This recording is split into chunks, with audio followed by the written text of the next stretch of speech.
Number 2, what has been your worst investment? Honestly, I put my savings at the time into shares in a property company in 1987. The next day was Black Friday and the share market collapsed and that company disappeared and I lost all my savings.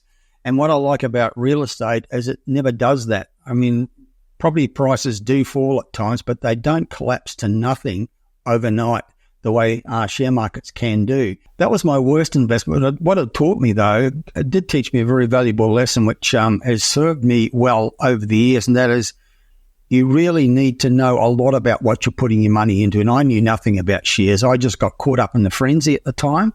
As you know, similar to people piling into Perth without thinking about what they're doing, not doing proper due diligence. It's a very similar syndrome. I got caught up in the share market frenzy in the late 80s, and I lost all my savings because I didn't know anything about it. So I learned to invest in what I know well, and that's real estate. Yeah. Well, that's why this podcast started. My father lost all his money in all his superannuation in the late 80s in a company called Estate Mortgage. Do you remember them? Oh, yes. Yeah. Legendary disaster. Yeah.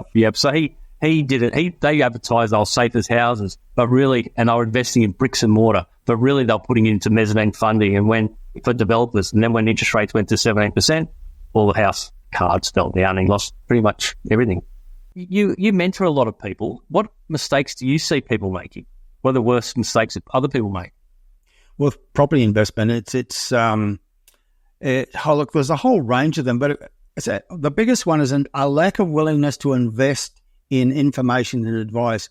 So many people want to do property investment on the cheap. They'll borrow money and buy the big, do the big spend, which is buying the piece of real estate, but they won't spend relatively small sums of money and good advice, a good accountant, paying for a depreciation report. Good answer.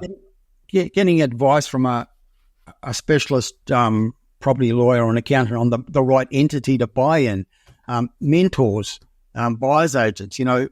These are relatively small investments to make sure that the big sum of money you spend is spent in the right way. And most people aren't willing to do that. And that's the worst kind of false economy, I think.